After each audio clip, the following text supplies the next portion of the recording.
Here we go. Yeah, spoilers for the Rise of Skywalker novelization, guys. All right, spoilers. Here we go. He was about to do something he'd never done before. Fortunately, Rey had shown him how to give. Ben poured everything into her. Gross. Sorry. He found reservoirs. Goes well with that. He found reservoirs he didn't know he had. He gave her his whole self. It's like he didn't think he could really go again, but he just had a glass of orange juice in between. 30 minutes, he's good to go. Her diaphragm rose with the breath, and her warm hand covered his. Her eyes lit up. Rey seemed surprised to see him. She sat up, but she didn't draw away. They stared at each other for a moment. He waited for her to understand what had just happened. It would be okay if she left him behind now, got on with her life without a backward glance at him. It's what she should do, because I'm just a toxic male. Instead, she smiled and she whispered, Ben. She was glad to see him, glad to be with him in this moment. It was the greatest gift she could have given him. His heart was full as Rey reached for his face, let her fingers linger against his cheek. And then, wonder of wonders, she leaned forward and kissed him. A kiss of gratitude, acknowledgement of their connection, a celebration that they'd found each other at last. But then she drew back, concern on her face.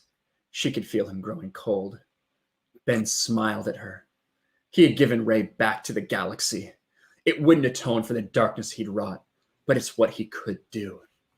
Ben Solo had no regrets as he collapsed to the ground. The Force reached for him in welcome. His final awareness was of Rey clasping his hand with her own. No, it doesn't say toxic male. That was me. I added that. That was me.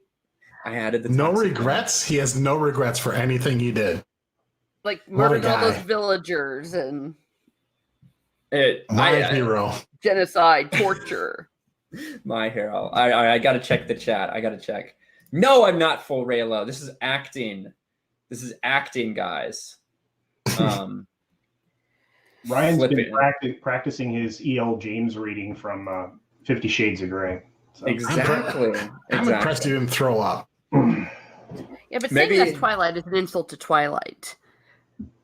We're not even done yet, though. We're not even done. No, there's more. There's more. We got to read more. We have to finish it. Just like Mary says gross. Yeah, just like Ben finished. I do believe he probably came because it's the first time a woman touched him. I've always thought that the problem with Kylo was incel rage.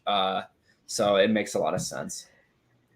Rey stood over the place Ben had fallen, staring down at his empty tunic, because he becomes one with the Force, because fucking everyone becomes one with the Force in this fucking sequel trilogy. It doesn't take any training. The fact that Qui-Gon had to figure out how to do it, that he had to come back to train Obi-Wan and train Yoda, that's all bullshit. Nobody needs it in this sequel trilogy.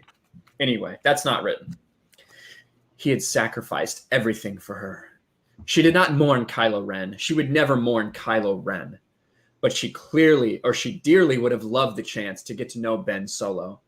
It felt like half of her was missing, and she supposed it was. The girl who had felt alone for all those years on Jakku had been part of a dyad the whole time. And just when she discovered that precious connection, that incredible oneness, it was ripped away. A voice came to her through the Force, clear and strong. "I will always be with you," Ben said. She smiled. Wait, are you kidding me? Oh my. Yes. He's going to watch her. Ben speaks to her through the Force. I see you changing. No, he's going to stalk her from the afterlife. Take it off slower. Does it hurt? Does it hurt? "I will always be with you," Ben said. She smiled. Let the truth of it wash over her. "No one's ever really gone," she whispered.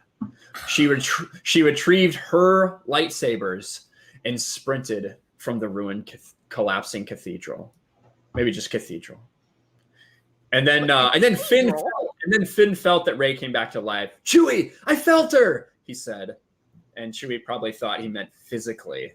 And I was like, gonna say this was run by a Chewie, time to lay pervert. some pipe. time to lay some pipe, Chewie.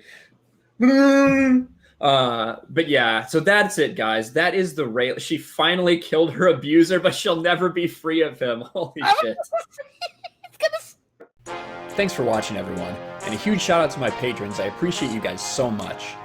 Want to follow me on Twitter or Instagram? Check out the description below. You'll find links to my P.O. box and my Patreon as well. And I'll talk to you guys later.